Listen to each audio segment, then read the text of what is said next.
yo sé que usted en su momento me va a entender como madre. Yo hablo desde el fondo de mi corazón como madre de niño enfermo cubano y por mis virtudes y valores que van por encima de cualquier juramento. Doctor, perdóneme. Perdóneme, doctor Ruano. He tratado de estar en silencio y de mirar y mirar cuántas cosas, cuánta maldad. Por favor, ayúdame que no me tumben la directa, porque la presión la tengo muy alta y necesito desahogarme. Doctor Ruano, yo lo amo, perdóneme, tenía que hablar. Esta es María, Madre de Jesús, que hoy me está vomitando todos los alimentos. Y tengo que hablar. Tengo que hablar, así sea la última vez que hable, tengo que hablar por Damir, por Jesús y por todos los niños cubanos.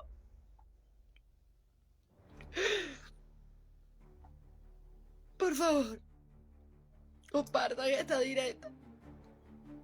Ya no aguante más.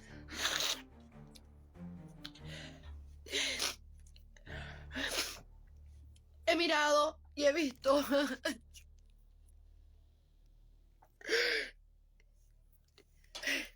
Escuchen bien lo que les voy a decir a todos estos comunistas. Perdón.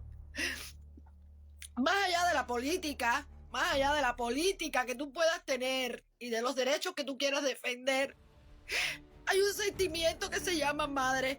Hijo.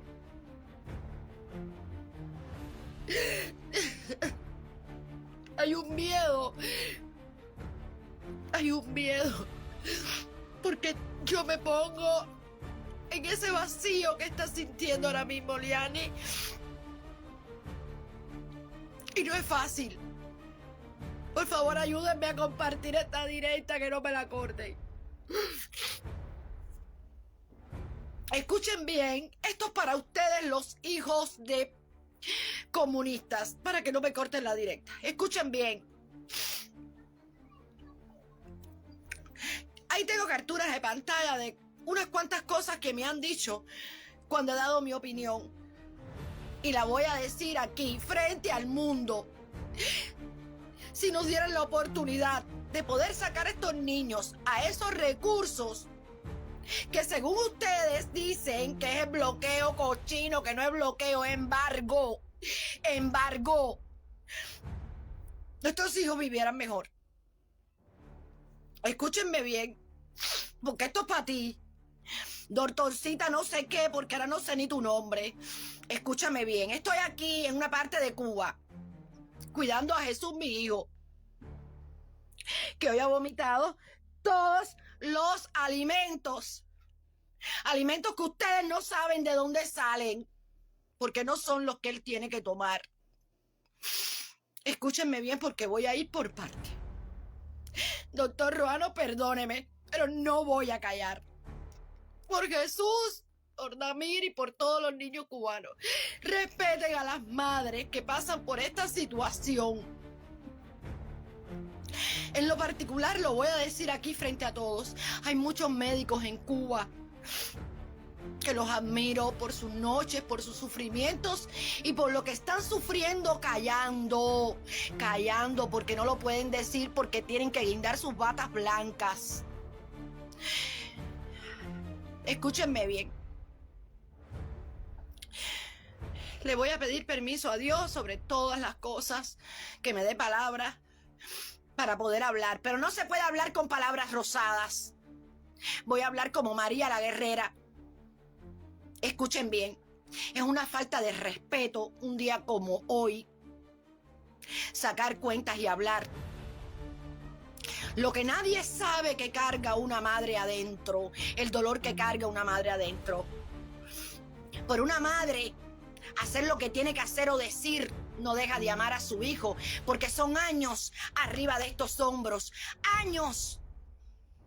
Y como lo he dicho en otras directas, ni por un tinte de pelo, para que dijeron, miren, sean felices. Sean felices. Nosotras tenemos más derecho que todos ustedes a tener mejor vida, porque llevamos la cruz por años.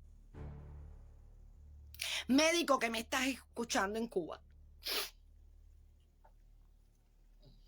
Nosotras las madres que nos atienden a nuestros hijos con amor, lo agradecemos. Pero con amor no se curan nuestros hijos. Ustedes lo saben.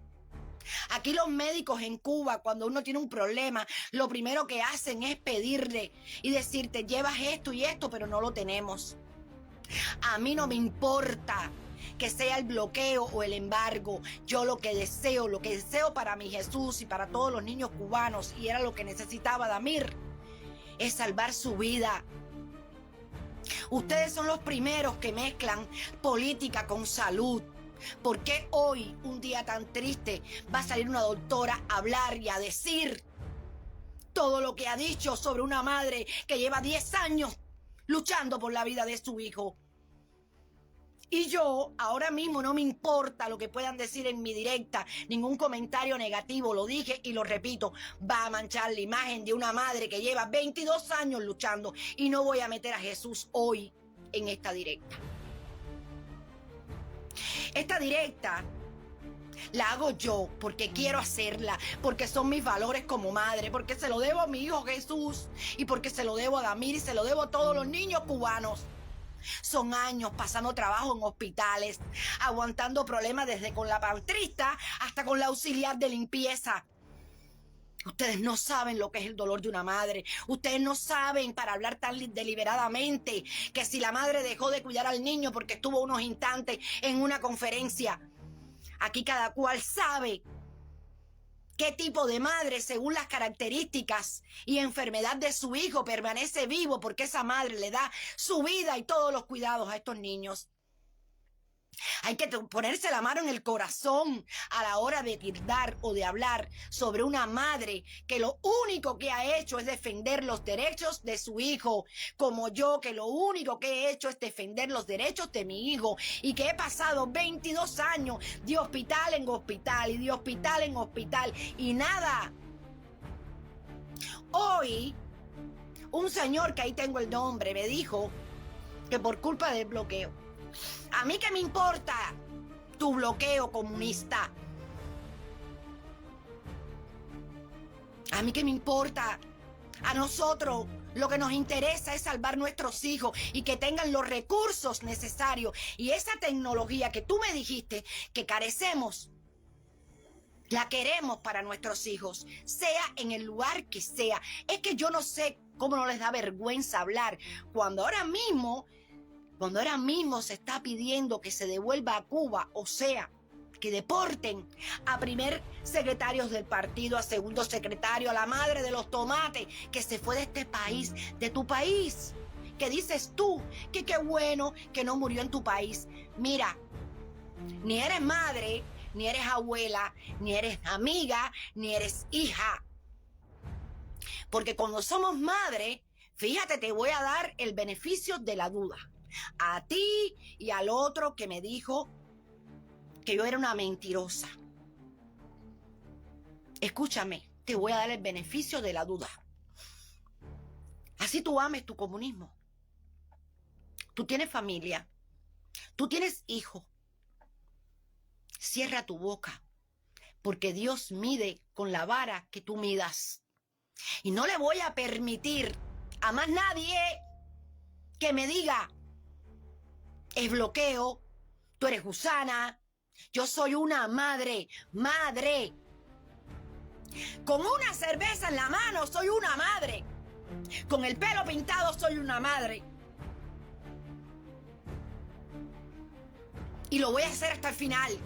Y no va a haber crítica que manche mis 22 años. Como que no puede existir crítica que manche a Eliani con su hijo. Es doloroso pararse en las redes sociales para hoy precisamente criticar a las madres y decir, voy a hablar general, porque esto va a servir para toda madre que me está mirando, que utilizamos a nuestros hijos para buscar visas. Escuchen bien, te voy a dar el beneficio de la duda, comunista acomodada. Porque casi todo el que defiende esto es porque mama de la teta.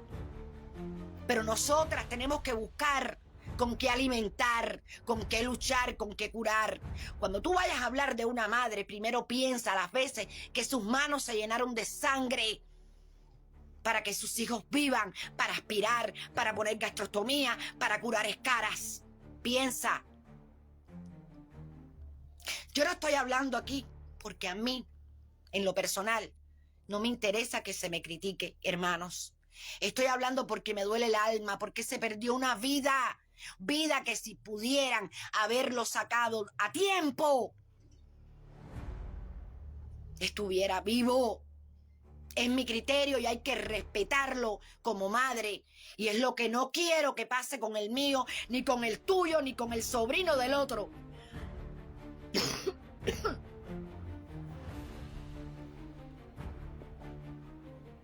Van a pagar. Van a pagar.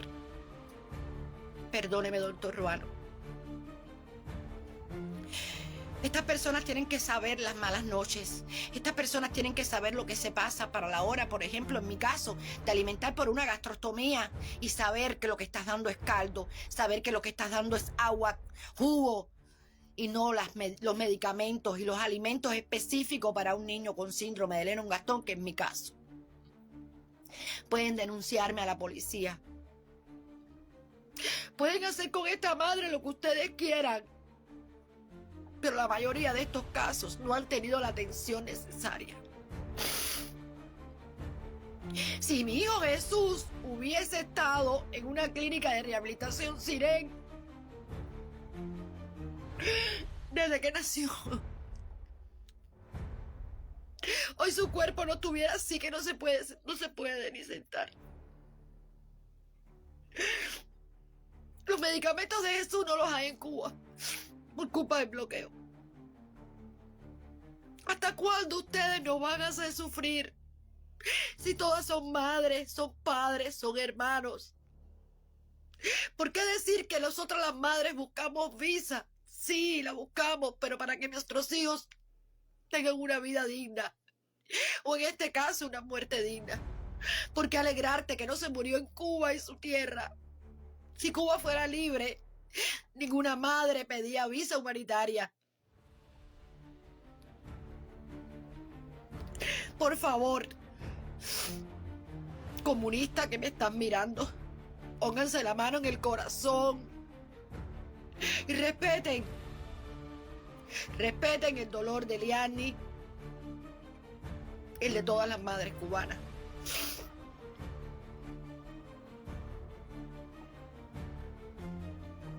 Ha sido demasiado. He aguantado y he aguantado para no decirle a esta señora, que ahora no sé ni cómo se llama, que tiene hijos, 3 hijos y nietos, que tú no eres nada, tú no eres médico, tú no eres madre, tú no eres enfermera, tú no eres nada. Y tírame la policía, tírame la seguridad del Estado, que cuando se paren aquí yo le enseñe la columna de mi hijo y le diga que mi hijo está así porque no tuvo una rehabilitación, ni una silla correctora de postura, ni alimentación. Que nos maten juntos a los dos. Que nos saquen, que nos tiren para la calle. Me voy para abajo un puente, pero me voy a ir digna y con la verdad.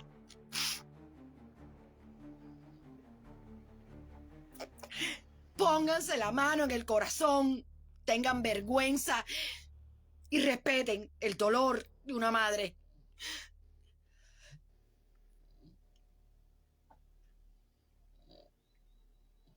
En cuanto a mi hijo Jesús, lo que me están preguntando, hágase la voluntad de Dios. A nosotras las madres nos dicen mentirosas, como me dijo uno ahí, tú eres una mentirosa. Yo nunca he hablado de un médico. ¿Saben por qué? Porque yo sé que esos médicos guindan sus batas blancas porque se quedan sin trabajo. Pero ninguno dicen la verdad. Son pocos los médicos cubanos que han arriesgado sus batas, sus títulos,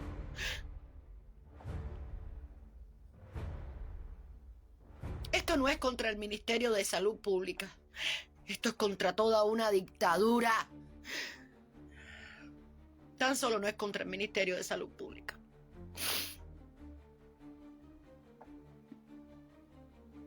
Perdóneme, doctor Ruano. Soy madre.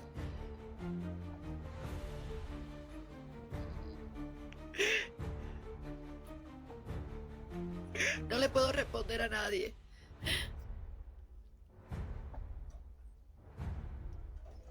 No es fácil que uno se pase la vida luchando, luchando y luchando, y todos son críticas.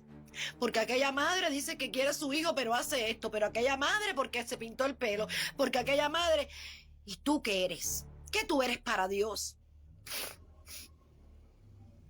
Porque una madre que mantenga con vida a un niño con cáncer, con leucemia, a un niño con parálisis cerebral infantil, a un niño diabético, en este sistema, en este mal sistema comunista, es una guerrera, es una princesa. Y se lo merece todo, todo. Lo que tú, que estudiaste medicina, has perdido hoy. Y como tú, todas esas clarias que te acompañan no valen nada.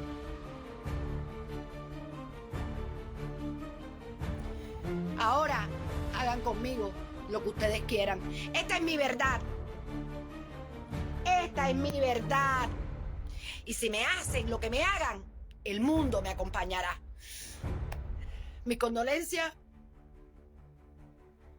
a toda la familia del niño, a Amir, a su madre, amigos, hermanos. Y el doctor Ruano, por favor. No podía callar. Jesús está malito, me está vomitando los alimentos. Pero aquí sigo en mi lucha, con mi espada y con mi verdad. Y ahora tú, comunista, habla lo que te da la gana. Que yo, María, soy de patria y vida. Y voy a defender a mi hijo hasta que llegue la hora. Gracias a todos. Los amo. Patria y vida. Libertad.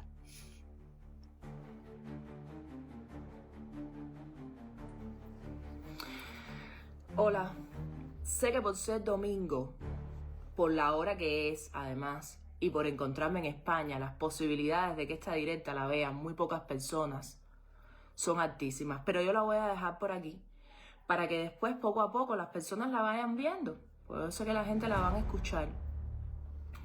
Voy a empezar hablando de que yo traté el día de ayer contener todas mis emociones al máximo, toda mi ira, toda mi rabia, toda mi molestia, toda mi impotencia, por respeto a Eliannis, por respeto a Diasniuska, que está sencillamente destruida, y por respeto a las personas que quieren tanto al niño y que han querido tanto al niño, que pidieron, por favor, que no nos dejáramos provocar por los ataques que íbamos a recibir.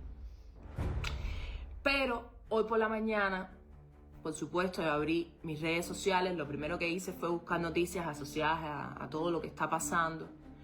Quería saber si ya, bueno, entre otras cosas, si se había puntualizado cuándo iba a ser el funeral, aunque bueno, eso todavía queda pendiente para las personas que tienen interés en participar, que sepan que eso todavía no es un tema que se haya solucionado. En próximos días, como bien le dijo Diasniuska, se va a decir cuándo será y dónde será, para que los que quieran ir a despedirse del niño lo puedan hacer, los que quieran ofrecerle sus condolencias a la madre también. Bien. E inevitablemente me choco con las noticias, ¿no? El día de ayer Cibercuba publicó varias noticias de mí, algunas asociadas a mi proyección con respecto al fallecimiento del niño, otras asociadas. Buenos días para los que se están conectando, que me están escribiendo buenos días. Aunque los días no son buenos, porque sabemos que no son días buenos, les agradezco el saludo y les agradezco que estén ahí tan tempranito conmigo. Algunas de esas noticias estaban asociadas a mí, otras estaban asociadas a una anécdota que les hice acerca de mi último parto, que fue el parto de Alejandro, que como les expliqué fue un parto catastrófico, sin mucha más descripción que esa. Y como bien yo sabía, la orden de atacar estaba dada, por supuesto, y la orden de justificar lo mal hecho estaba dada también. Pero bueno, una parte de los comentarios, y no nos engañemos más porque es así, una parte de los comentarios es que los mandan y otra parte de los comentarios es personas que deciden postear, que deciden comentar y que dicen cualquier estupidez para justificar lo mal hecho.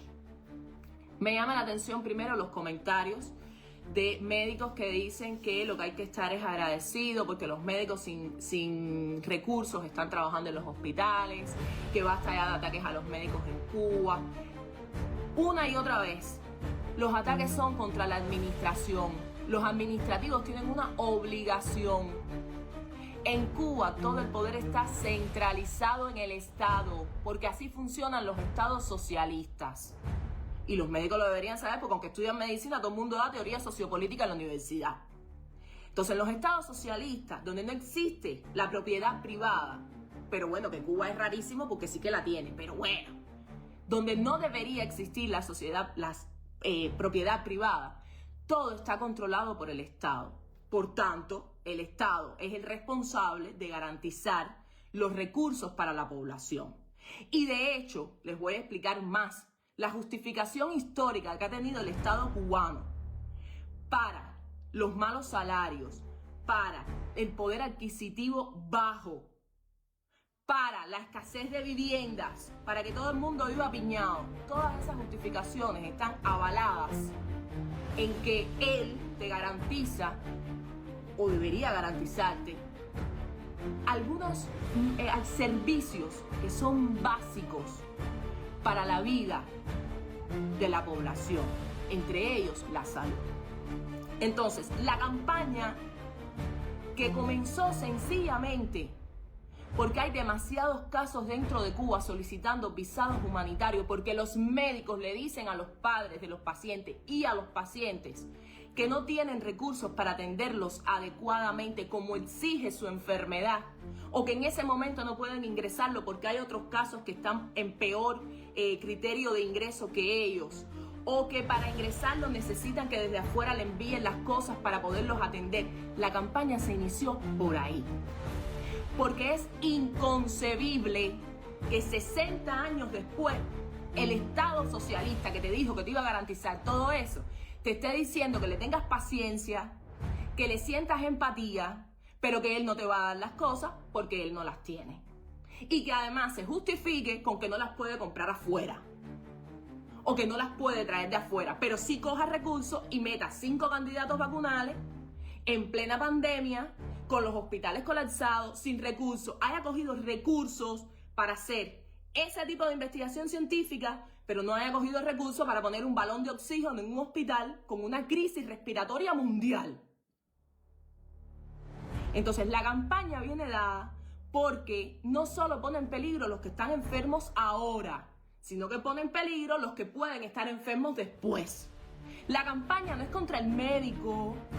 Los médicos que no han entendido eso es porque no le da la gana entenderlo. Porque si usted tiene la suficiente capacidad como para estudiar una carrera como es medicina, que es la carrera del cura, nunca paras de estudiar. No has entendido que la campaña es contra el administrativo que te dice siéntate en el cuerpo de guardia y elige a quién le pones la dipirona. Faltaría más. En esa corrida hubo médicos que se prestaron para servirle al sistema. Hubo médicos que se prestaron para justificar lo mal hecho. Hubo médicos que engañaron y dijeron que sí había recursos y sabíamos que no los tenían. Porque no puede ser que esa mujer, Elianis, lleva 10 años con ese niño enfermo. Siempre estuvo enfermo. El niño nació con una enfermedad genética que era tratable, pero que fue complicándose porque el niño no recibía la atención médica adecuada. Elianis vivía en el oriente del país y vino para La Habana para ver si en La Habana había un poquito más de recursos para garantizar que el niño tuviera la estabilidad, la calidad de vida que él necesitaba. Eso lo hizo en el 2023. Y desde el 2023 que Eliani fue al Ministerio de Salud Pública a exigirle a Cuba, que era donde ella tenía que recibir los tratamientos, hasta el 2024 noviembre, que ingresaron al niño, pasó un año entero. ¿Cómo se justifica eso? ¿Cómo se justifica eso? Están diciendo, y lo voy a leer textualmente, mira, déjate de ser idiota. Eso fue contra un artículo que escribió ayer Cibercuba, donde yo decía que el niño merece justicia. Y lo ratifico, porque el niño no se murió de la neurofibromatosis que él tenía. El niño se murió por una infección hospitalaria que cogió en Cuba.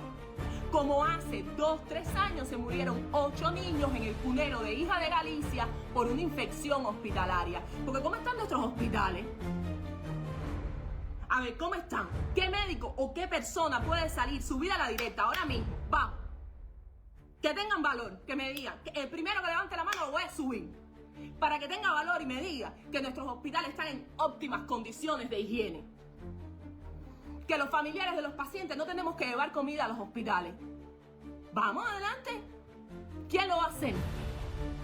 Nadie. Nadie puede. Entonces el niño murió por eso, murió por una infección. No murió ni siquiera por su enfermedad, murió por una infección que contrajo en el hospital y que no la pudo combatir porque sus defensas, después de toda la lucha que dio, sus defensas estaban completamente destruidas. Entonces, cuando se habla de justicia, se habla de eso. ¿Ustedes saben por qué? Porque David no va a ser el último niño que caiga en un hospital cubano. Como hace 2 años cayeron esos 8 angelitos acabados de nacer y se murieron. ¿Qué explicación nos dieron? A ver, ¿cuál fue la explicación? ¿Ustedes la recuerdan? Bla, bla, bla, muela, muela, muela. Final, no tenemos higiene. Ese fue el resumen. Entonces, cuando uno lleva a un paciente de uno, a un cuerpo de guardia, cuando yo llevo a mi niño con catarro, fíjese, con catarro, mi niño no tiene que estar grave, catarro. Yo lo llevo a un cuerpo de guardia, mi niño tiene 2 años. Y el médico del cuerpo de guardia, que es una persona amorosa, una persona atenta, una persona servicial, mira el stock de medicamentos y dice, tengo una dipirona. Una tiene que salir a la sala a revisar a qué niño se lo da. Y dice, bueno, el médico hace un triaje, que es como se llama eso, triaje de la urgencia, clasifica la gravedad de la urgencia y por el diagnóstico clínico todo pareciera indicar que el niño que menos necesita el medicamento es el niño que tiene la gripe común, porque se supone que si tú le das baños con agua bomba y si le bajas la fiebre, puedes hacer otras cosas.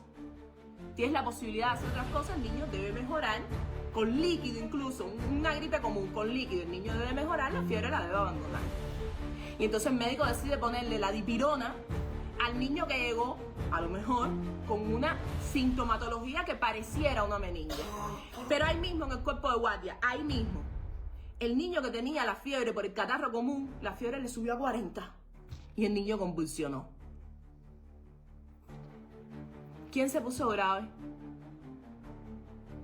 ¿Quién se puso grave? Una fiebre puede matar a un niño. Es así. Es así. Esa es la realidad, no hay otra. Es esa. Cuando usted va al hospital y usted tiene un dolor y usted le dice al médico, médico, yo vengo con un dolor en el medio del pecho. Tengo un dolor en el medio del pecho. El médico le toma la presión, usted no tiene la presión alta, pero usted tiene un dolor en el medio del pecho. El médico no tiene para hacerle un electrocardiograma y lo manda para su casa. Usted no es hipertenso, usted no entra en las categorías de riesgo de un infarto, a lo mejor usted es una persona que es un normopeso. Todo parece indicar que el dolor puede ser óseo. Te dice, toma algún analgésico y para tu casa. Y los médicos actualmente, yo quiero que un médico me desmienta. Tengo deseo de que suban a la directa y me digan, no, eso no es verdad, yo nunca mando a nadie para la casa. Y le digo, toma lo que tengas en tu casa. Yo me fui de Cuba hace 1 año, caballero. Hace 1 año yo llegaba al cuerpo de guardia con mi mamá, que tiene 63 años. Instituto de Cardiología en La Habana. Paseo y 17, ¿verdad, Antonio? Paseo y 17. Y yo más de una vez llegué con mi mamá, que es paciente de arritmias, que padece una enfermedad que se llama TRIN, que la solución de su enfermedad es quirúrgica, pero mi mamá no se quiere operar.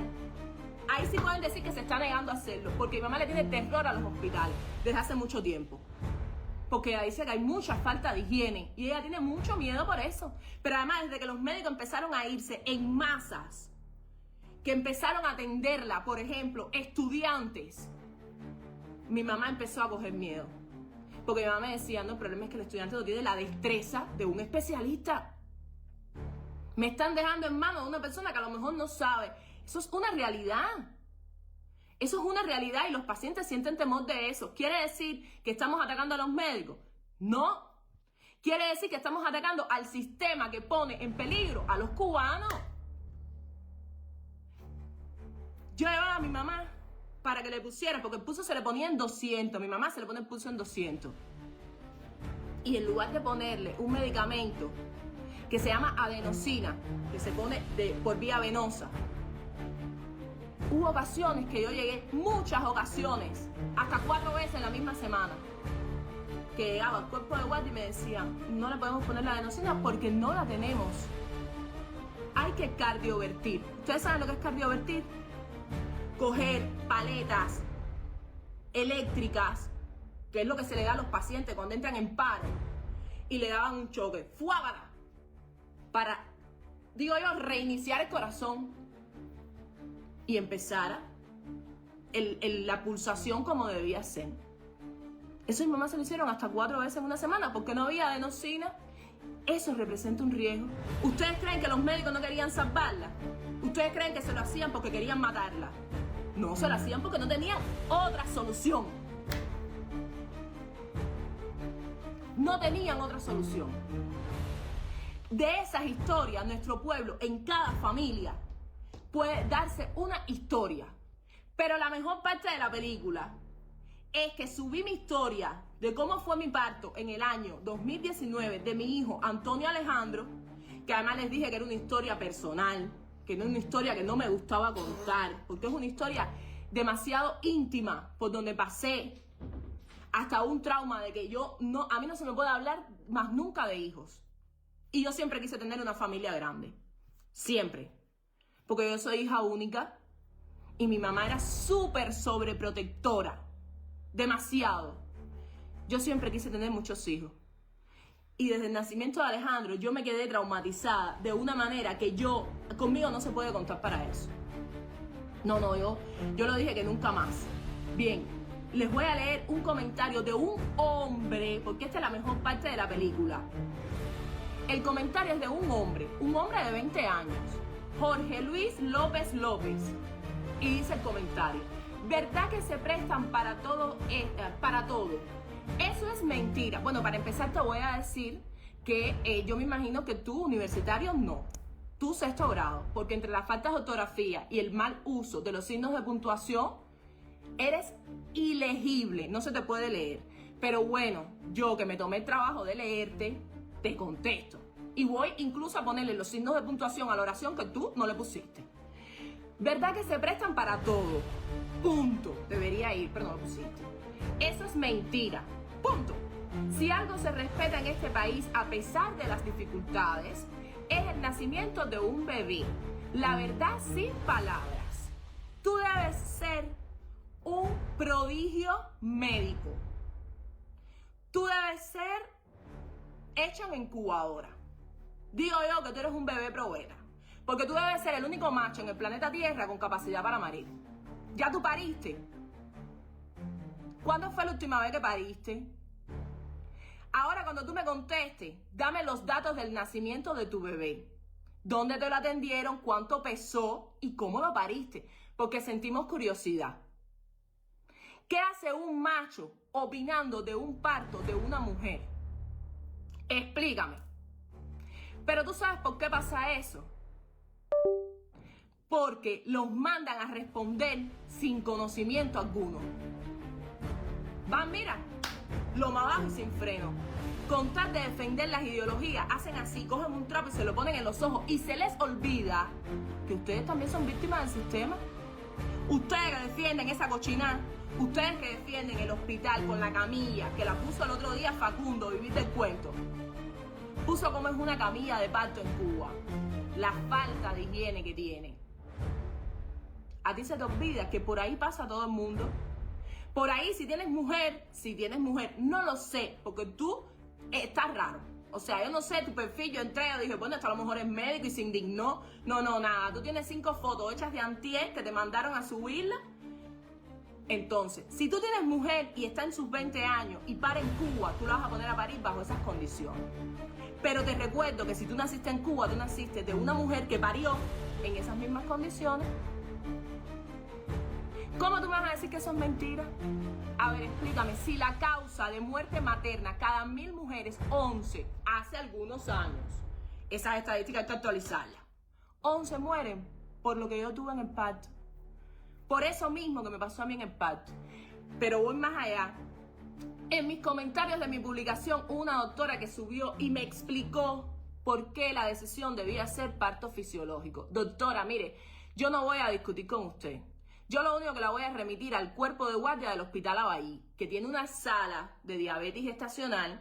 Me mandaron a esa sala para que me hicieran pruebas. Las pruebas dieron negativa para que ya dejen de decir que tenía diabetes, A mí me pincharon tantas veces con ese embarazo para saber si tenía diabetes, que aquello era horrible. Y nunca tuve diabetes. Nunca. Pueden sacar mi historia clínica del Hospital González Coro. Nunca tuve diabetes, nunca tuve glicemia. Me hicieron 700 glicemias provocadas y todo dio normal. En el cuerpo de guardia del Hospital Abahí hay un cartel enorme que habla acerca del peso fetal, que explica, por ejemplo, los riesgos de que los niños nazcan bajo peso. Eso que el niño cabe en una cajita de zapatos, eso es un riesgo, y es un riesgo grandísimo, porque después en términos de neurodesarrollo, ese niño puede no desarrollar adecuadamente. O puede contraer una infección de manera inmediata y morir.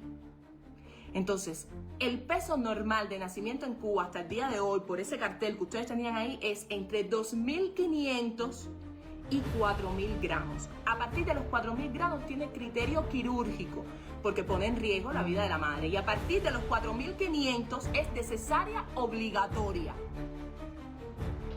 Mi bebé, ya se los expliqué, pesó 4.790 gramos. 290 gramos por encima del criterio quirúrgico. Lo que pasa es que no tenían cómo saber exactamente el peso. Yo no estoy diciendo que los médicos querían matarme. Vamos, que te queremos matar porque nos caes mal. Yo no estoy diciendo eso. Yo estoy diciendo que no te puedes confiar en un criterio clínico, por un estudio clínico del cuerpo. Porque yo soy una mujer altísima, yo soy alta. Bueno, con respecto a Cuba, aquí en España soy un tapón. Con respecto a Cuba, yo soy una mujer alta. Yo mido 1,70. Me hicieron una altura uterina, que eso, para los que no conozcan lo que es básicamente coger una cinta métrica, como si fueras a medir un sofá, y te la ponen desde la sínfisis del pubis, que es como se llama, hasta la entrada del epigástrico. Y ahí miden con esa cinta. Eso, lo que mide esa cinta debería corresponder con el tiempo gestacional. Y además debería darte un indicio de si el feto es un macrofeto o no. Bueno, los que son médicos lo saben. Pero eso no es definitivo. Nada, yo llegué a las 39 semanas, que fue cuando nació el niño llegó a término. Y mi altura uterina no era nada especial. No se vayan a imaginar que porque Alejandro pesó 11 libras, mi barriga era despampanante. No, era normal. Como todos mis embarazos. Como todos. Y como no había un equipo de ultrasonido en ese momento. Yo que me imagino que si eso en el 2019 estaba así, me imagino que el mismo equipo de ultrasonido que tenían entonces es el que tienen hoy. El equipo de ultrasonido tenía la edad de Ñaña Seré. Entonces, claro, se confiaron. No, todo bien, todo bien. Me pusieron en peligro. ¿Querían matarme? No. ¿A quién le tengo que reclamar? A ver, ¿a quién le reclamo? Porque el equipo de ultrasonido no estuviera en fecha. Ustedes saben, pero lo deberían saber si no lo saben, ustedes saben que cada equipo médico que se utiliza en el mundo tiene un tiempo por el fabricante de explotación. ¿Cómo es que se llama eso que tú dices? Obsolescencia programada. Obsolescencia programada, me dice Antonio. O sea, los equipos cada vez, los fabricantes le ponen un periodo de explotación. Si importa en un televisor, imagínense en un equipo médico, en un equipo de ultrasonido, en un equipo de rayos X, en un equipo de tomografías. Todo tiene un tiempo. Todo tiene un tiempo. La higiene, señores. La preocupación que tenemos con salud pública va más allá de que no tengan una pastilla. La higiene. ¿Cuántas veces se ha denunciado la basura en las calles? En todas las esquinas de todas las calles. ¿Cuántas veces? ¿Ustedes creen que eso no trae problemas? La falta de higiene. Claro que trae problemas. El hacinamiento con el que vivimos. Todos esos son criterios médicos también. Porque si usted vive en un solar, como vivía yo, en una cuartería en La Habana Vieja, donde vivimos 7 personas por loza. Oye, en el cuarto de mis abuelos cuando yo nací éramos 9. 9. Mis abuelos, mis tías, sus maridos, sus hijos, 9 éramos en total. ¿Ustedes creen que qué pasaba ahí? 9 personas viviendo en una habitación de 4.5 por 5. ¿Qué ustedes creen que pasaba? Cuando mi primo se enfermaba todo el mundo. Las enfermedades de nosotros eran epidémicas. Cuando la conjuntivitis, me acuerdo que hubo un brote de conjuntivitis grandísimo, como en el 94, el 95. En mi casa todo el mundo tuvo conjuntivitis. La única que no tuvo conjuntivitis fue mi mamá y le tocó atender a todo el mundo. Porque vivíamos hacinados y así vive nuestro pueblo. Hacinado, sin agua. ¿Ustedes quieren ver algo que incentiva más la falta de higiene que la falta de agua? No hay bombeo de agua porque nunca hay luz. Las calles no se limpian, las manos no se lavan. Yo me acuerdo, acabado de abrir las escuelas.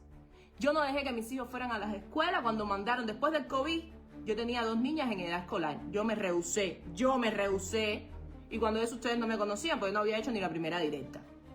Yo me rehusé a que María Amelia volviera a la escuela. En la primera apertura le dije no, porque tuvimos una reunión con la directora de la escuela. Todas las medidas van a ser tomadas. Se les va a poner líquido en las manos. Las mesas van a estar limpias con cloro. Uno va a sentarse en casa de la puñeta y el otro en casa del carajo. Todo eso. Y el primer lunes que la llevé, cuando salió de la escuela, salió con las manos. Esto aquí, negro.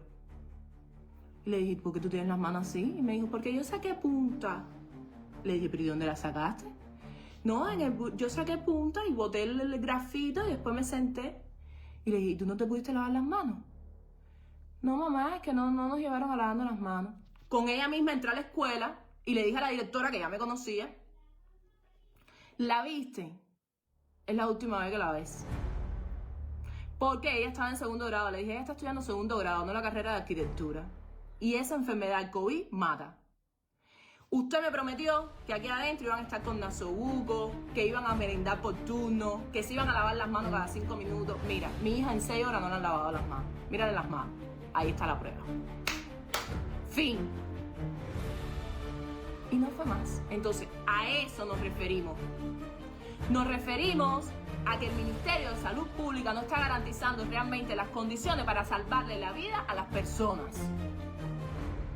Ahora, el médico que se sienta ofendido porque nosotros lo hagamos público, tienes que revisarte. Tienes que revisarte, porque una cosa es que no tengas a lo mejor el valor de decir abiertamente, yo trabajo en un cuerpo de guardia y esto está tétrico aquí. Perfecto, yo te lo respeto. Es más, no te lo respeto. Te lo creo y te lo considero. Porque yo sé lo que es hablar dentro de Cuba. Yo sé los problemas en los que te puedes meter. Yo lo que no entiendo y nunca voy a entender es que nosotros estemos atacando el origen del problema. Que elijamos decir la verdad para defender a la inmensa mayoría. Que elijamos decir que en una farmacia, si no hay una hidroclorotiazida, si no hay un captopril, si no hay un enalapril, un paciente hipertenso corre el riesgo de infartarse en su casa y morirse, porque tampoco hay ambulancia para llevarlo al hospital. Entonces, yo no estoy hablando por un caso de un niño. Yo estoy hablando por la población de Cuba, que todo está en riesgo, incluida los médicos. Porque aquí nadie está ajeno al problema. Aquí formamos parte del problema todos. Entonces, la parte que me fascina, la madre hizo política a costa del niño. La peor es la madre que hizo política a costa del niño. Les voy a decir incluso quién hizo el comentario. Porque es muy fuerte. O sea, es muy fuerte. El comentario de esa persona es algo muy fuerte. Voy a ver, porque tengo las dos páginas abiertas.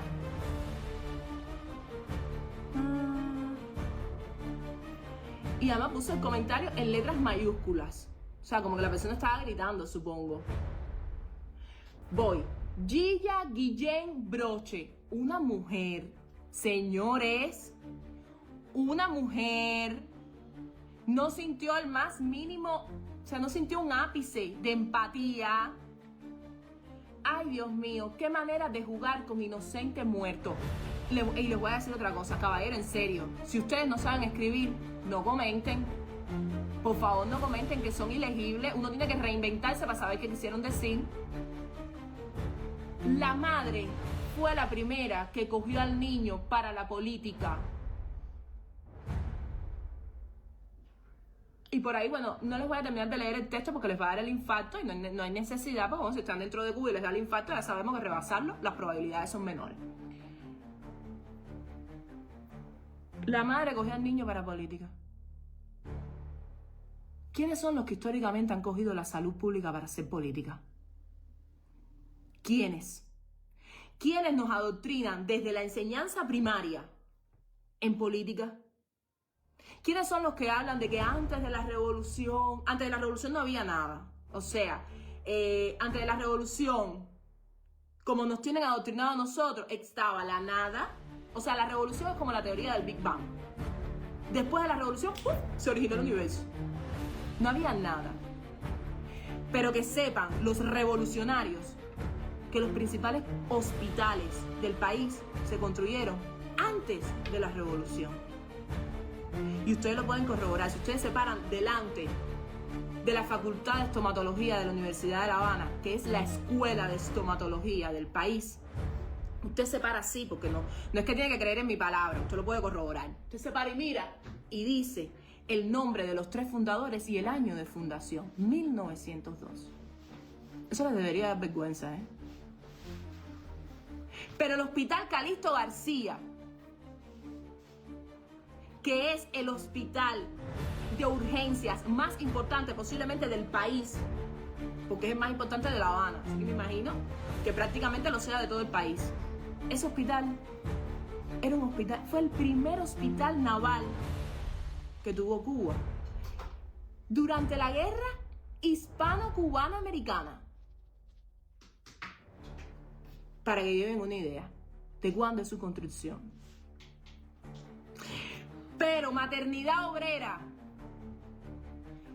maternidad de línea, todos son hospitales construidos antes de la revolución. ¿Y por qué ustedes creen que se llamaba maternidad obrera? ¿Qué viene a su mente?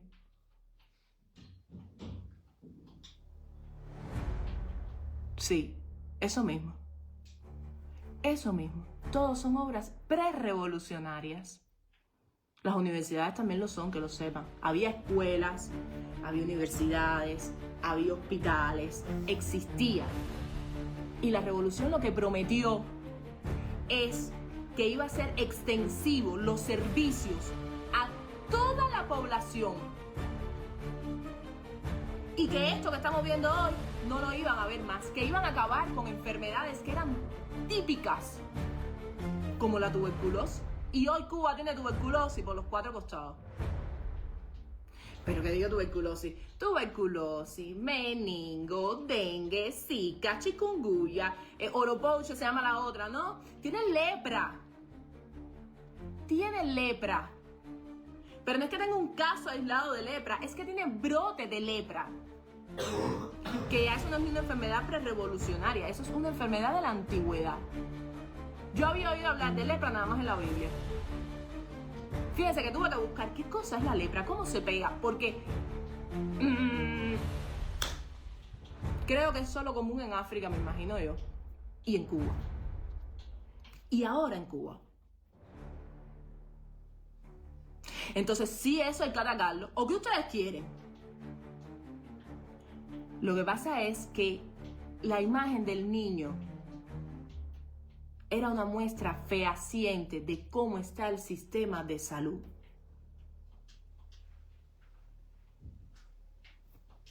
Y los médicos que estuvieron defendiendo lo indefendible, los médicos que amenazaron a la madre. ¿Ustedes creen que esa gente no merecen ser atacados? No, esos no. Esos que veían a la mujer con el niño en una cama, cada día más grave, y fueron y les dijeron que si seguía exponiendo lo que estaba pasando, porque no era que estuviera haciendo otra cosa, la iban a demandar a la madre por difamación.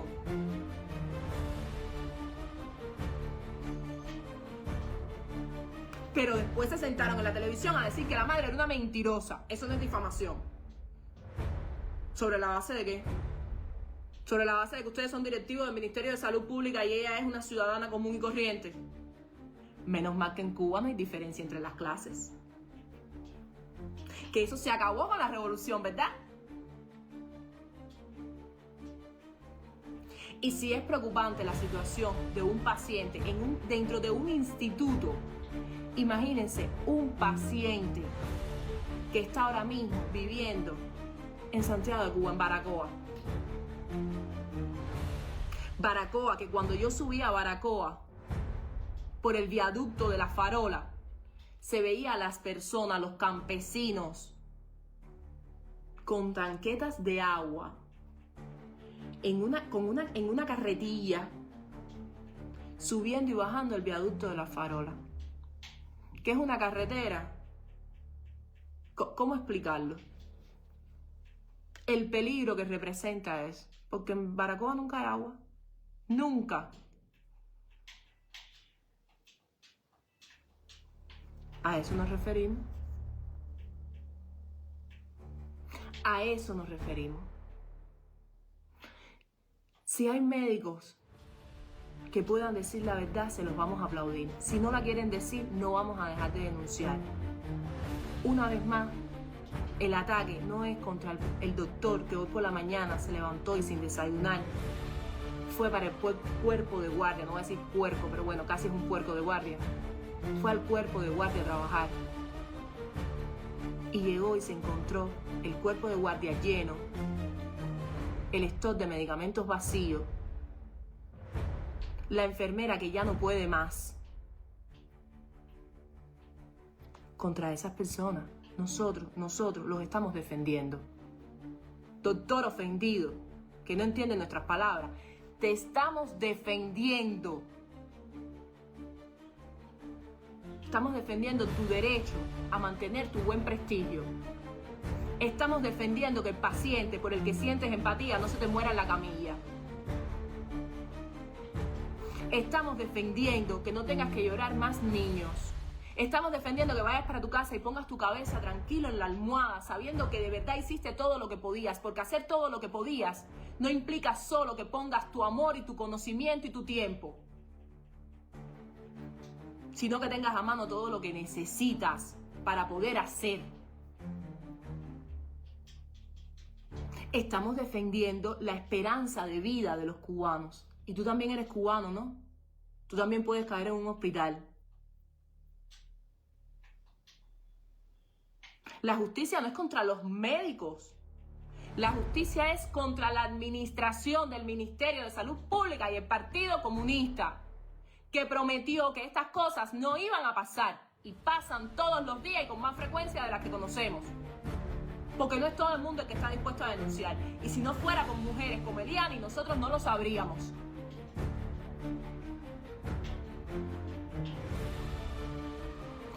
Pero al que me hiciste el comentario, el macho ese que me dijiste que era mentira, que yo era una mentirosa, si tú estás en Cuba, te voy a mandar al hospital González Coro a que busques, te voy a dar permiso público para que busques mi historia clínica y veas si es verdad o es mentira.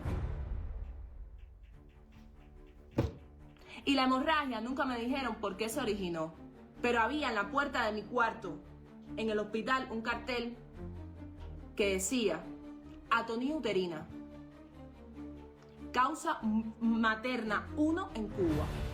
Y describía exactamente lo que me había pasado. Exactamente lo que me había pasado. Yo decía, bueno, de buena me salvé. De buena me salvé. Y les dije que después de que la doctora me salvó, se le agradeció. Todavía se le agradece. Esa doctora es amiga de mi familia. Hoy. Bueno, ya hace mucho tiempo no hablamos, pero hasta hace muy poco esa mujer era amiga de mi familia, porque lo que ella vivió conmigo la dejó traumatizada. La hizo concientizar la importancia de los equipos médicos adecuados,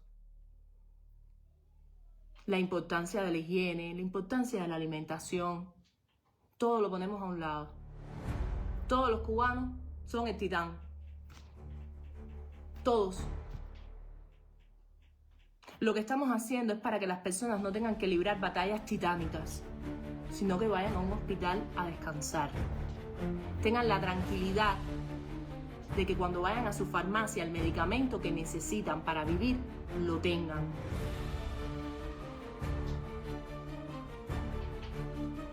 Cada vez que me hablan del bloqueo, me dan deseo de ponerme las chancletas del solar.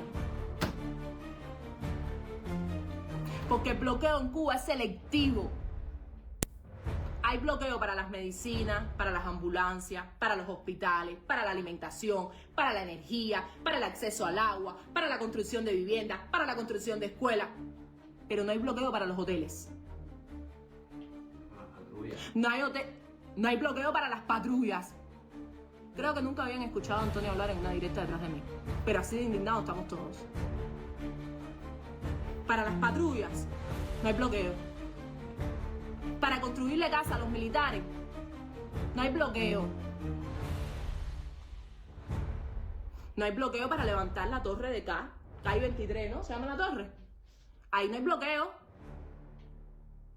Para que el hijastro de Canel viaje a Europa de mano de su novia hollywoodense, no hay bloqueo. Para dedicarle dinero a la mesa redonda que lleva años hablando mierda y que ahora le dio por hablar del reparto porque ya no tiene de qué hablar.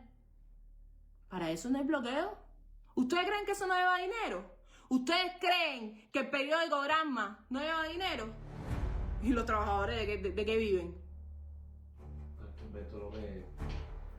Para que Humberto viajara a Inglaterra a hablarnos, a justificarnos cómo la dictadura cubana les robó los préstamos, las líneas de crédito que le otorgaron a los fondos de inversiones que lo están demandando. Para eso no hay bloqueo. El dinero apareció.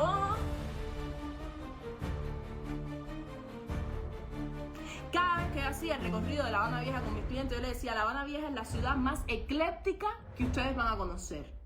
Para quienes no conozcan el significado de la palabra ecléptico, significa que tiene varios estilos arquitectónicos unidos. Y es verdad que lo es. Pero la idea no era porque en el mismo edificio, en ese Palacio de los Capitanes Generales, hubiese varios movimientos demostrados. No. La idea es que en La Habana Vieja tú te encuentras un hotel 5 estrellas, como el San Felipe, y justo al lado, un solar. El dinero alcanzaba para levantar hoteles, pero no para arreglar cuarterías.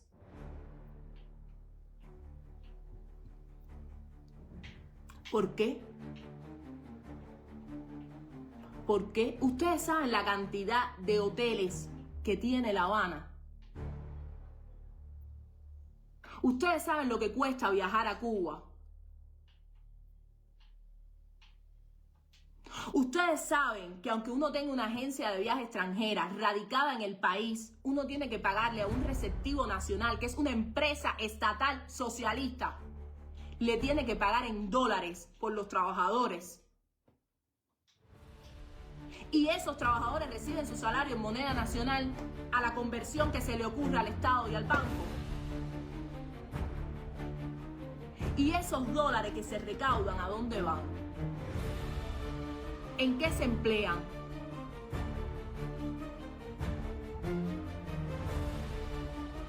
Es más barato ir a Punta Cana que ir a La Habana.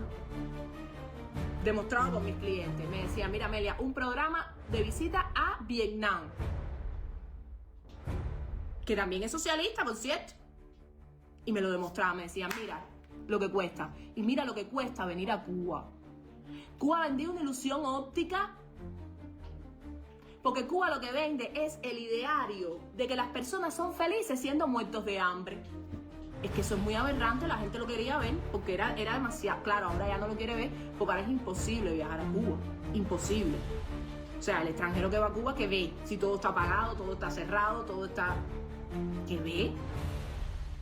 A menos que quieran hacer turismo de deporte extremo.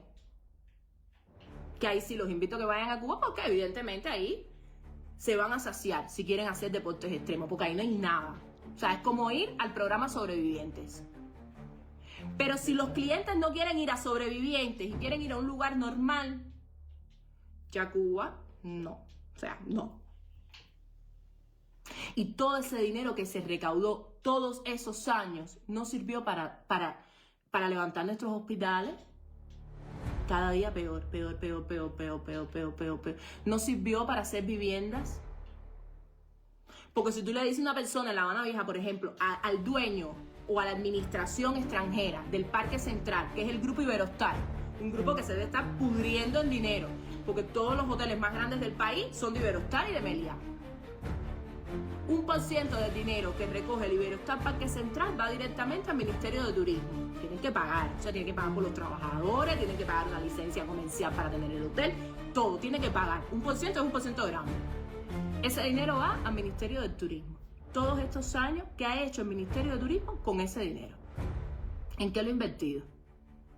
Porque tú dices, por ejemplo, le voy a poner al Iberostar un impuesto especial, que es ese dinero que tú vas a entregar, es para construirle vivienda al solar que tienes justo detrás. Y a lo mejor los del hotel te dicen, contra qué bueno, porque de esa manera la imagen que tienen los turistas no es tan destruida de La Habana. Pero eso no pasa.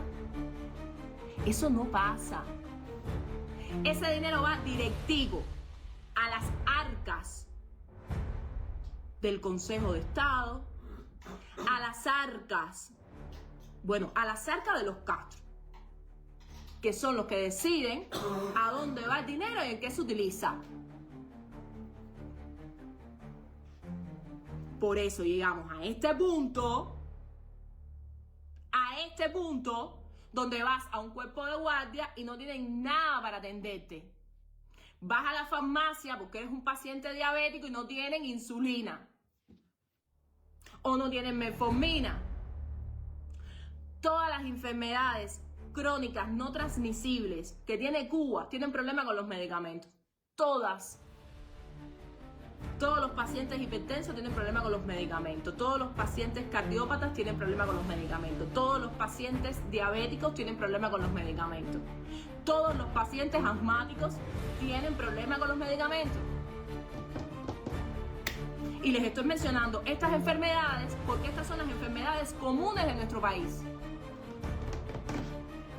La hipertensión, la diabetes, el asma, las alergias,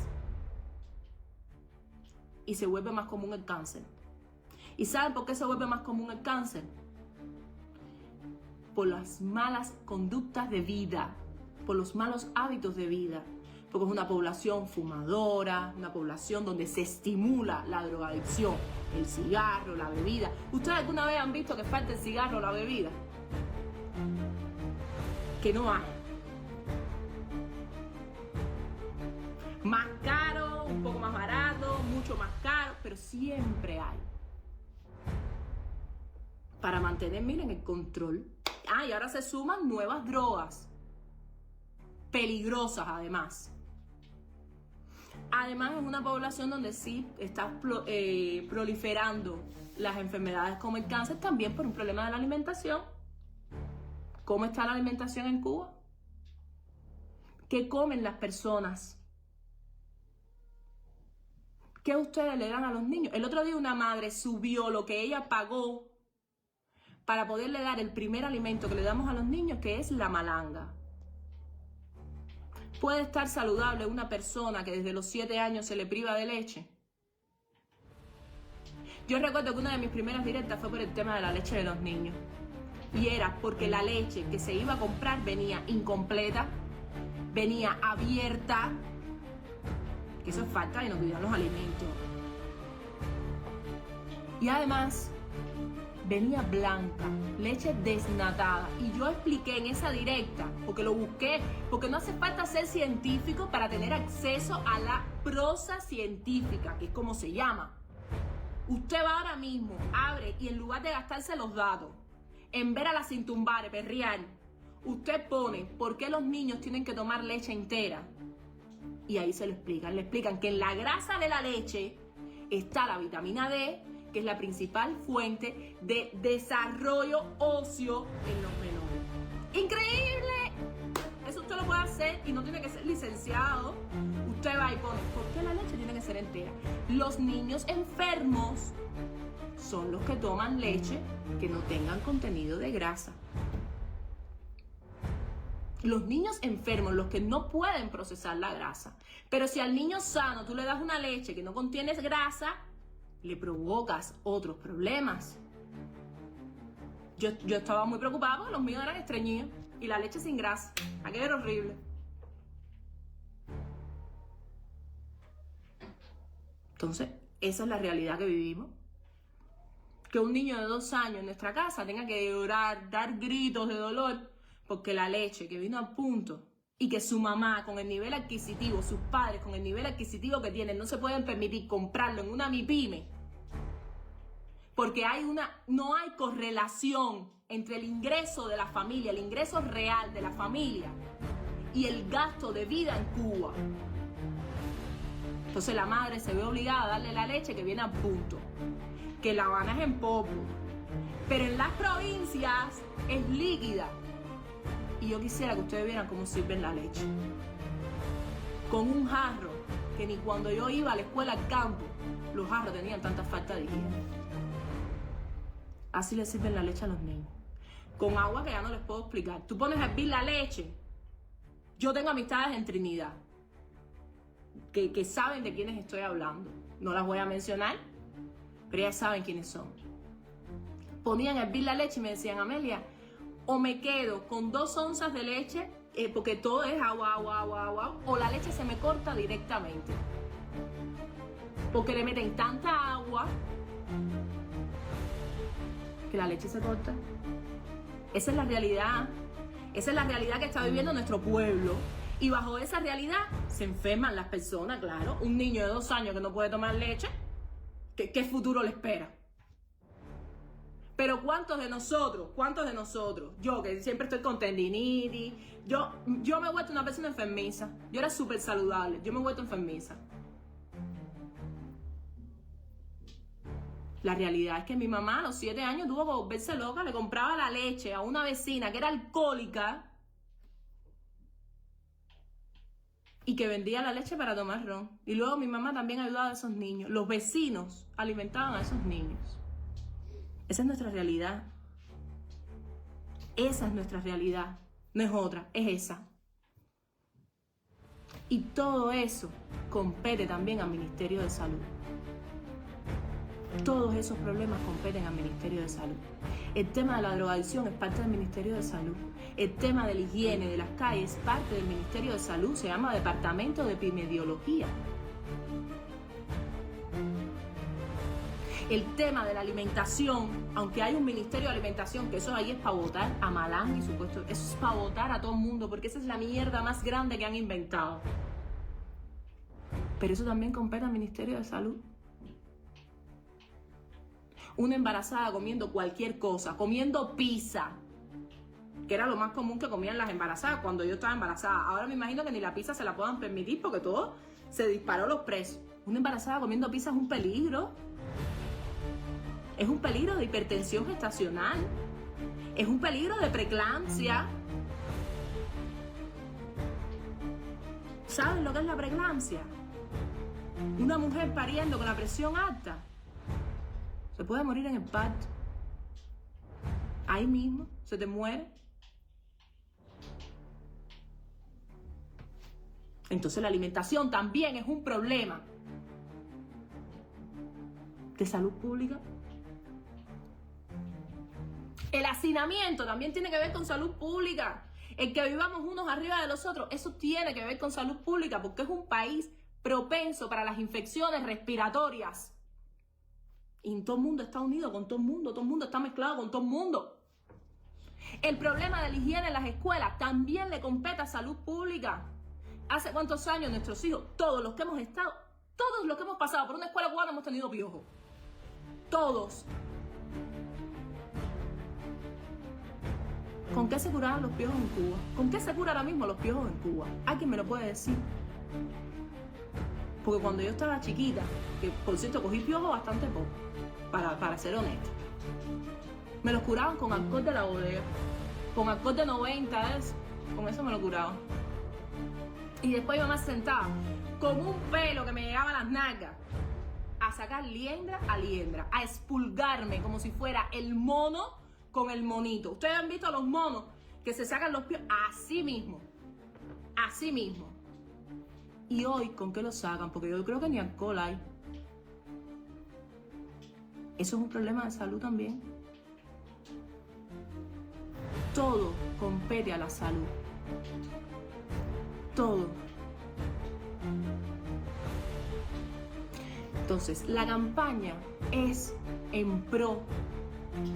Primero es en pro de que se caigan los que gobiernan. Lo que queremos es que dejen de gobernar. Y no nos escondemos para decirlo, porque sabemos que son los principales causantes de que el país esté así. Hay una persona que me pone, dime qué hay que hacer para que el mundo nos escuche. Denunciar. Si no quieren compartir mis directos, sus propios posts, ahí, constantemente. Porque además se han encargado por muchos años, por esto mismo, por personas como estas, que cogen y te dicen, ay, es que lo quieren politizar todo. Nosotros queremos politizarlo todo. ¿Quién nos enseñó? ¿Quién fue el primero en dar esa herramienta? ¿Quién lleva años parándose y diciendo que tiene que centralizar el poder porque es el único capaz de poner control en el país, porque es el único capaz de solucionar los problemas del pueblo? ¿Quién es el que se vanagloriaba y se llenaba la boca de decir, Cuba es el único país donde no se deja morir un niño de hambre, donde no existe la prostitución, que también es un problema de salud, que lo sepan? ¿Quién?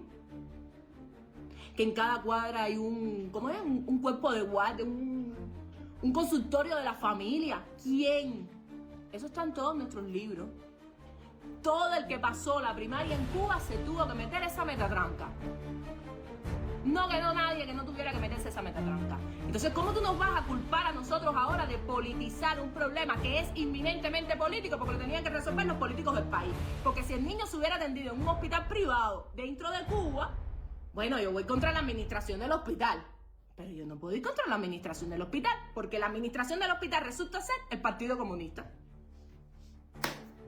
Entonces, ¿contra quién voy? ¿A quién tengo que dejar en evidencia? ¿A quién tengo que desmentir? ¿Y quién tiene que garantizar?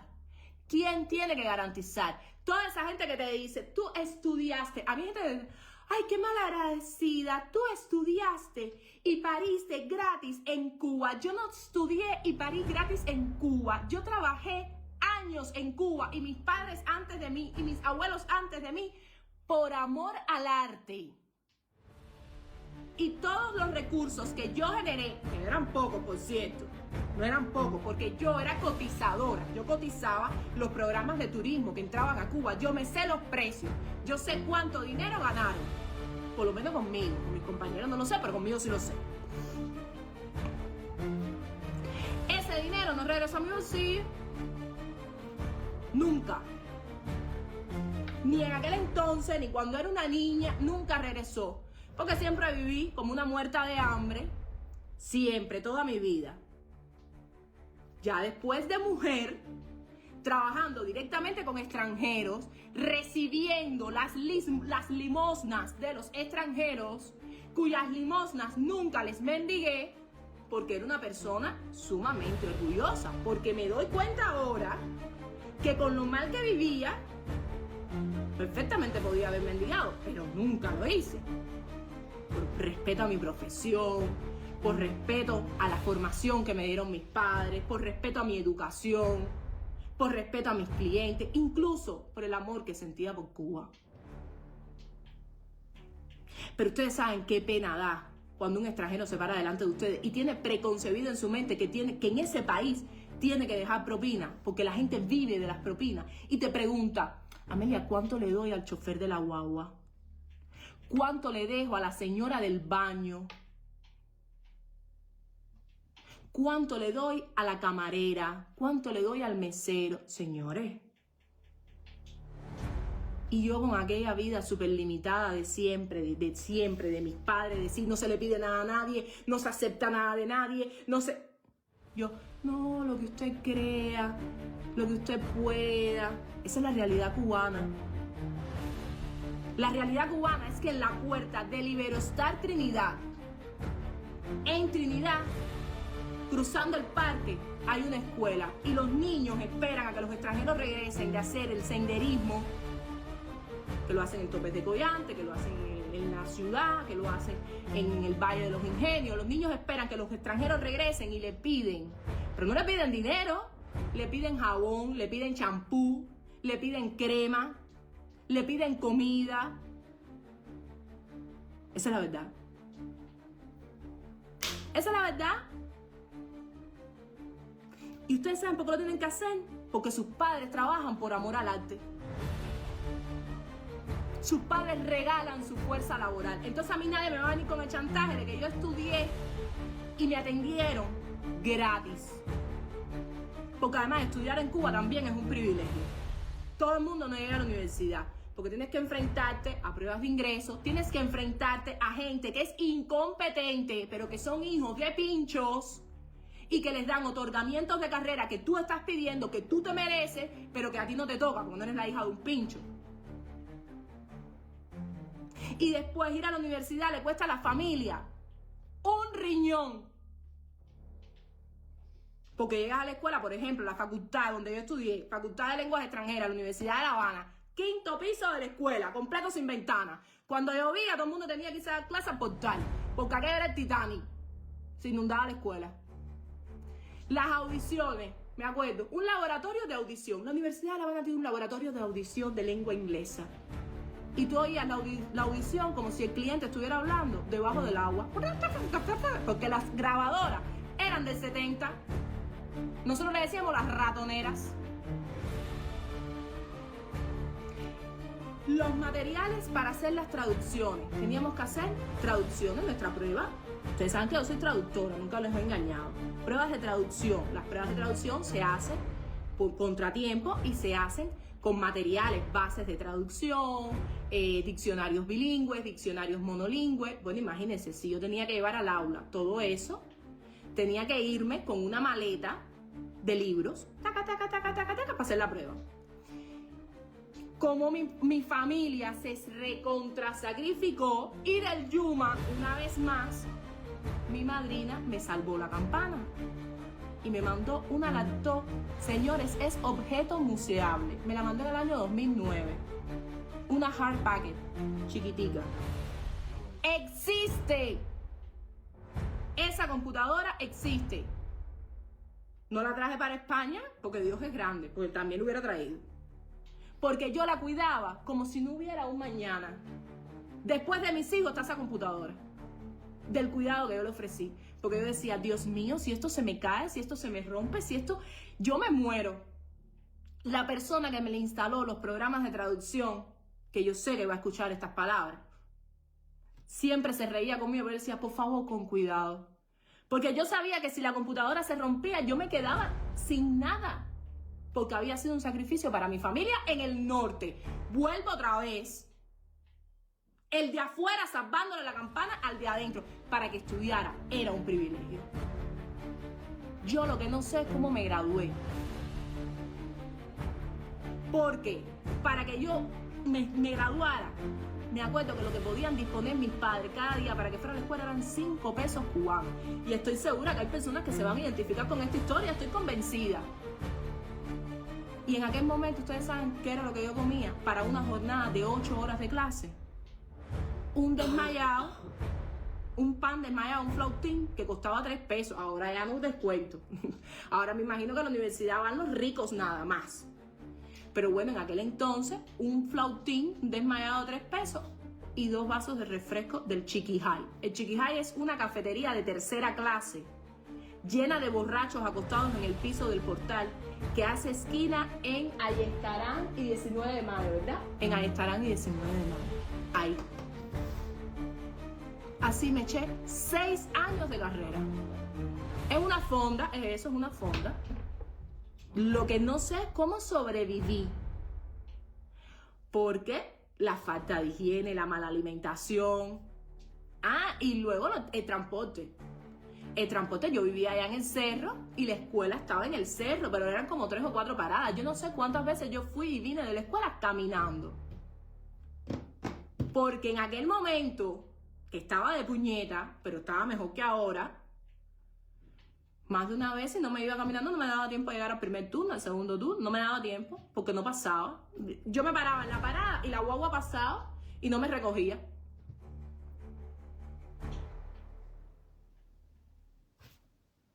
Ahí hay una persona que me pone el hambre de la universidad y el estipendio estudiantil, así mismo. ¿Y ustedes saben cuál es el estipendio que le dan a los estudiantes? En aquel momento le daban 50 pesos a los que éramos alumnos ayudantes, porque esa es la otra parte de la película. Yo era de aquellos estudiantes que no era que yo quería graduarme, yo quería brillar. No me era suficiente todo el sacrificio que estaba haciendo mi familia, yo quería brillar. Y entonces era alumna ayudante, me quedaba doble sesión, porque por la mañana recibía clases y por la tarde impartía clases. Un ejemplo de los problemas que tiene el Ministerio de Educación, del Ministerio de Educación Básica y del Ministerio de Educación Superior. Que los estudiantes le dan clase a los alumnos, porque no tienen maestro. ¿Quién se encargó de que las aulas se quedaran sin maestro?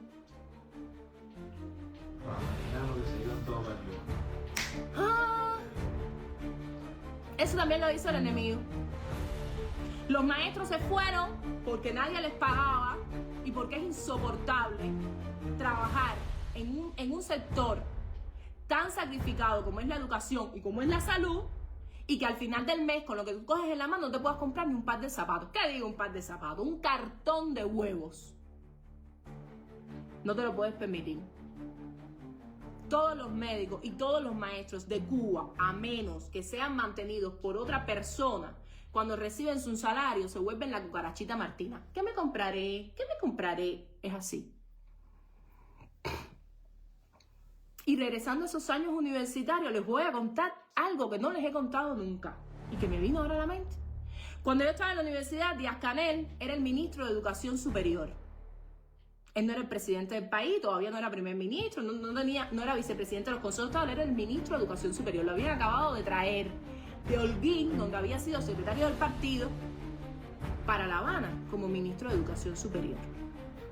Algo que nunca entendí, porque ese señor es prácticamente iletrado. Ese es el mero concepto del asno con garras. Pero bueno, lo trajeron para La Habana de ministro de Educación Superior porque ya lo querían ir empujando.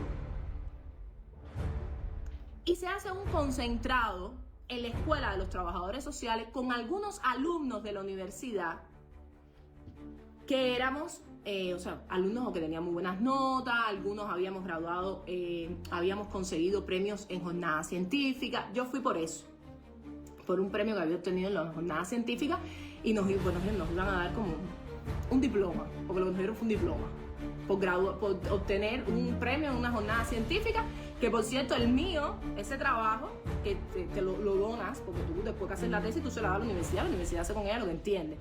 Esa la engavetaron, que si lo hubieran utilizado a lo mejor hoy, las clases de inglés para la primera infancia sería mejor, porque mi trabajo científico iba de eso. Yo había propuesto una metodología, un cambio en la metodología docente en la enseñanza de lenguas extranjeras en la primera infancia. De eso iba mi trabajo científico. Y nos reunieron ahí, hicieron ese concentrado en la Escuela de los Trabajadores Sociales de Cojima para darnos como... Pero dijeron que aprovecháramos el contexto de que estábamos ahí con él, que en ese momento era ministro de Educación Superior, para plantearle algunos problemas que él quería saber, para que ustedes vean desde cuándo viene la demagogia. Él quería saber los principales problemas que enfrentaban las universidades, la Universidad de La Habana, porque el concentrado era solo de la Universidad de La Habana, no estaba la CUPAE, era solo la Universidad de La Habana. Ahí, bueno, cada uno expuso lo que pasaba. Mi escuela, en ese momento, mi facultad, era la facultad que le daba clase a los estudiantes de chino que iban a Cuba a aprender, porque no sé si a la gente se lo ha olvidado, pero recuerden que hubo una época que tuvimos chino en todos lados. Abríamos un latón, salió un chino. Y eran estudiantes de China que iban a Cuba a estudiar carreras universitarias por las cuales el gobierno de China pagaba, para que no se vayan a creer que eso es gratis. Parte del convenio era que levantaran Tarará. O sea, hay un área de Tarará que es de los chinos, completamente. Y nosotros, los estudiantes del último año de lengua inglesa, íbamos a Tarará a enseñarle español como lengua extranjera a los chinos que estaban haciendo el preparatorio de español para después poder empezar una carrera. Porque ustedes se imaginan que si no hablaban español no podían estudiar en la universidad, porque las carreras son de hispanohablantes, evidentemente. Eso generaba muchísimo dinero. Y ese dinero, mi facultad no lo veía. Porque ese dinero iba al Ministerio de Educación Superior para ser entregado para el presupuesto del Estado. Que eso es una cuenta fantasma. De eso nadie habla, eso no se fiscaliza, eso usted no sabe cuánto ingresó, cuánto se devolvió al ministerio. Eso es nada, eso es misterio. Otro más. Porque el problema es que si eso no fuera un misterio, ellos no podrían robar. Lo que pasa es que para fiscalizar eso tendría que haber un departamento completamente aparte que se encargara, que además no respondiera ni al Ministerio de Educación ni al Estado en sí, que pudiera fiscalizar eso y decir, se recogió tanto, se va a utilizar tanto, se va a invertir tanto, se va a devolver tanto. Pero eso no lo tenemos. Porque acuérdense que ahí todo está centralizado en las mismas manos. Entonces yo, de ilusa en aquel entonces, fue mi primer encuentro, mi primer desafío con Canel. Recuerdo que le levanté la mano y le dije, mire, nosotros estamos muy preocupados porque mi facultad es una de las facultades de la Universidad de La Habana que más dinero está generando con motivo de los intercambios con los estudiantes chinos, cuyo dinero va al Ministerio de Educación Superior, pero que cuando nos devuelven el presupuesto a la universidad solo alcanza para comprar hojas y tizas. Porque no es material de oficina, era hojas y tizas. Fin. Y la escuela tiene el quinto piso sin una ventana. Cuando llueve es el Titanic, se inunda. Por supuesto, demagogo al fin, verborrea que nadie entendió, porque son especialistas en hablar sin decir. Y de ahí promesa. Promesa. No te preocupes, Randy. No te preocupes. Confianza, Randy. Así mismo. Confianza. Yo voy a ir personalmente a la universidad. Yo voy a revisar qué es lo que está pasando, pero bueno, eso no puede ser. Yo voy a revisar qué es lo que está pasando, pero en aquel momento el rectorado de la Universidad de La Habana estaba apuntalado. No sé si ya hoy lo habrán arreglado, no lo sé. Para que lleven una idea, y les estoy hablando del año 2012, 2013. ¿Tú fuiste? Así mismo fue para mí. Todavía la gente de la universidad lo debe estar esperando. Porque no le importa. No le importa. Porque si él tiene que coger dinero para arreglar las ventanas de la facultad, para que los estudiantes puedan dar clase en épocas de lluvia, en un país que siempre está lloviendo, ese dinero no lo pueden utilizar para compras de carteras, para viajes, para salidas, para trajes, para propiedades. No se puede, ¿verdad? Entonces eso es lo que pasa. Entonces no me hablen más de educación y salud pública. No me hablen más de que si es gratuito. Aquí no hay nada gratuito. Aquí las personas pagan con la vida, que es lo más preciado que tienen. Cada vez, no tengo deseo de ser agradecida con nadie. A mí nadie me ha regalado nada. Cada paso que di en la educación fue con mi mamá arriba de mí, que era maestra, y que no dejaba que viviendo en un ambiente tan desfavorable, con tanta prostitución, con tanta drogadicción, no dejaba que me desviara del camino. Era ahí, arriba de mí, arriba de mí, arriba de mí, arriba de mí. Que me llevaba ella a la biblioteca. Vamos, a la biblioteca Rubén Martínez Villena. Nunca se me olvida. Y se sentaba conmigo.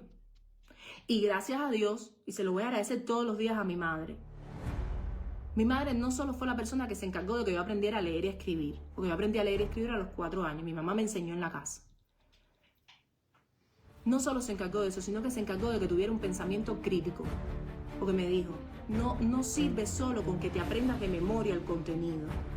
Lo que sirve es que lo que aprendas, tú lo cuestiones o lo apoyes. Que te sirva después para la vida. Y fue así. Por eso insisto tanto en que mis hijos también lean. Por eso les pido a ustedes que lean. Para cuando me vayan a atacar, por lo menos me ataquen con conocimiento. Y no les hace falta leerse el libro de histopatología ginecológica para que ustedes lleguen a la conclusión de que el parto tenía que ser por cesárea. Con que se lean un cartel en un cuerpo de guardia que te dice cuál es el cálculo fetal adecuado para parto vaginal o fisiológico, ya con eso ustedes se van a enterar. Ya eso es pensamiento crítico. Cada vez que me dicen que yo estudié gratis, eso a mí me va hirviendo la sangre. Cada vez que recuerdo todo lo que tuve que hacer para estudiar. Cada vez que recuerdo el hueco económico que le hice a mi familia. En mi familia, yo soy la única universitaria de mi generación. Los esclavos comían gratis también. Yo era la única universitaria, yo soy la única universitaria de mi generación en mi familia. Y no era porque los demás no tenían capacidad, era porque yo creo que apostaron al mejor postor de eso que le dicen. Así mismo. Hicieron todas sus apuestas, mejor caballo eligieron. A ver cuál de estos es el que puede llegar más lejos. Y a ese le vamos a garantizar llegar a la universidad. Tanto es así que mi prima, que es 1 año mayor que yo, empezó a trabajar a los 18 años. Y hubo un momento que mi prima me ayudaba económicamente. Ustedes se imaginan, ¿no? Con 18 años, trabajando en una tienda, que era lo que hacía. Mi prima me ayudaba con sus centavos para que yo hiciera la universidad. ¿Ustedes saben cuántos adultos participaron en ese proceso para que yo pudiera graduarme de la universidad? ¿Ustedes saben el sacrificio que eso representó? Yo me acuerdo de llegar de la universidad al solar, donde todavía vive mi abuela, y con aquella tostadora vieja, recontra quemada, haberme guardado el único pan de la bodega que le daban a ella para que me lo comiera yo, porque siempre tenía hambre. Es un hambre que tengo en la genética, porque ahora llegué aquí y me quiero comer todo. La traigo en la genética.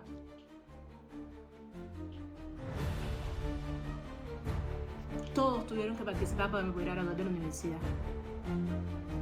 Mis abuelos, mis tías, todo el mundo.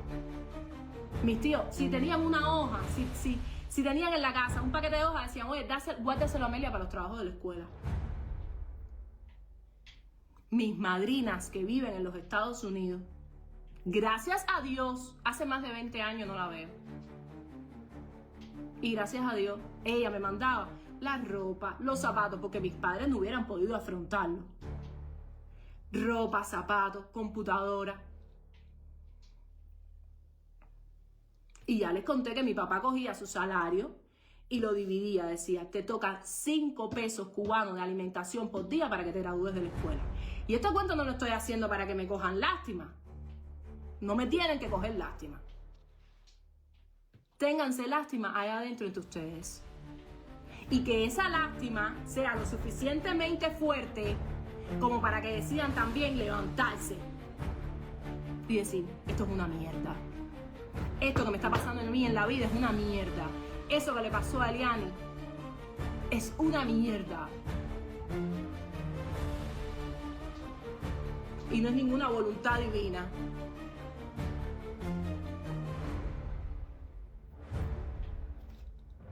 Entonces, el chantaje emocional se lo pueden ahorrar. Se lo pueden ahorrar. Y yo no quería hacer esto hoy, porque yo dije que iba a respetar el duelo de ella hasta el último minuto. Pero es que fue como un ejército. Vayan a atacar en su peor momento. Aprovechen ahora que están todos dolidos, que están sentidos. Aprovechen ahora. Vayan y atáquenla.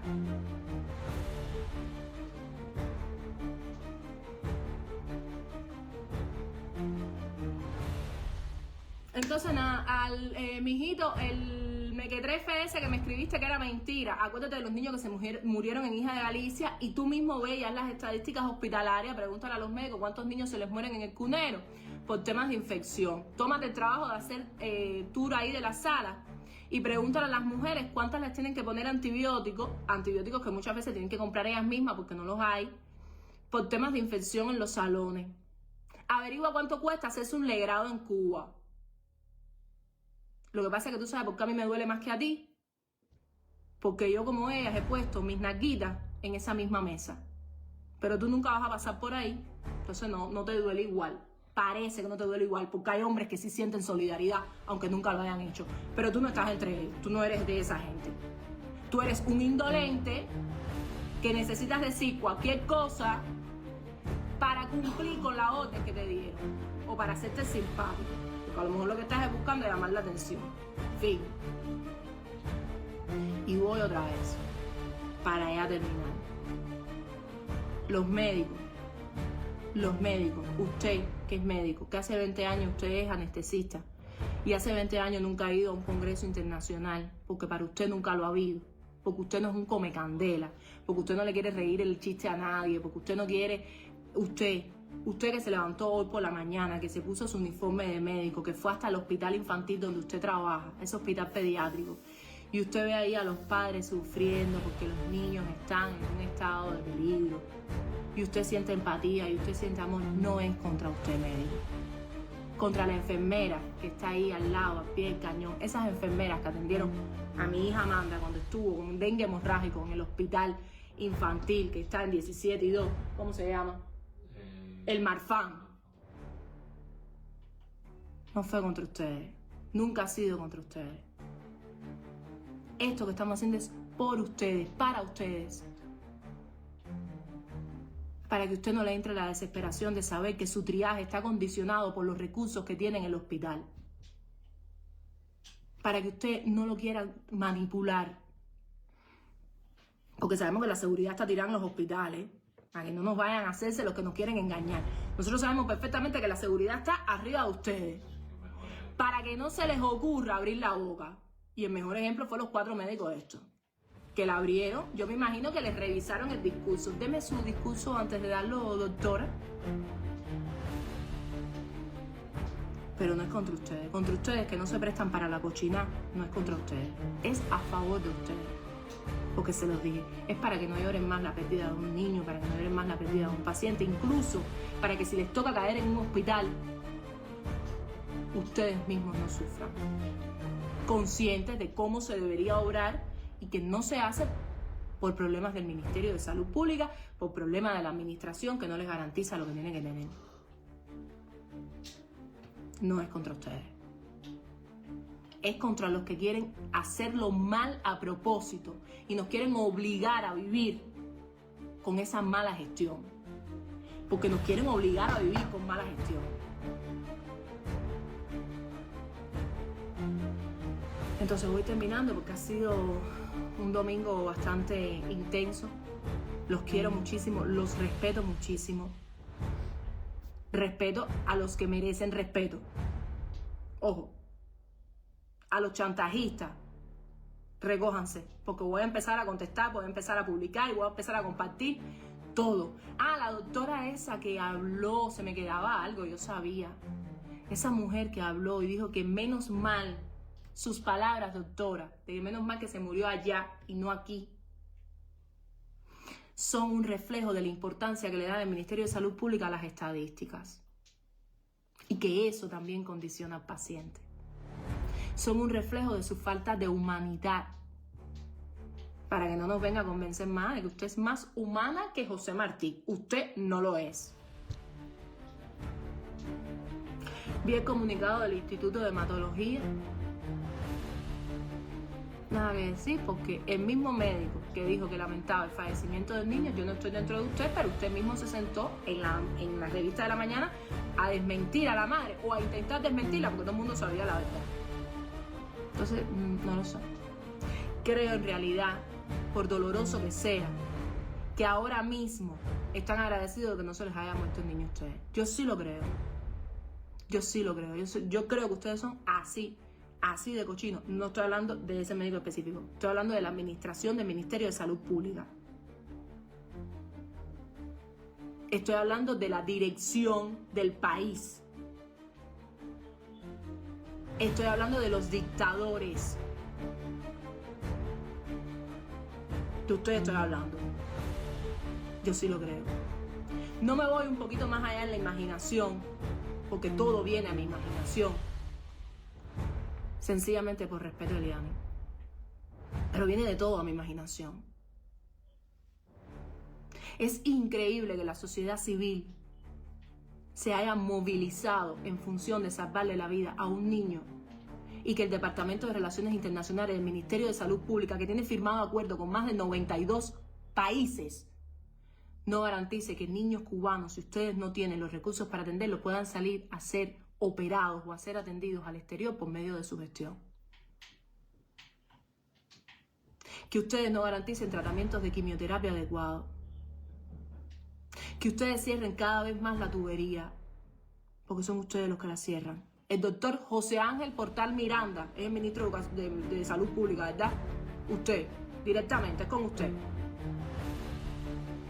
Y fíjate, soy más respetuosa, porque te trato de usted. El Partido Comunista es con ustedes, directamente con ustedes.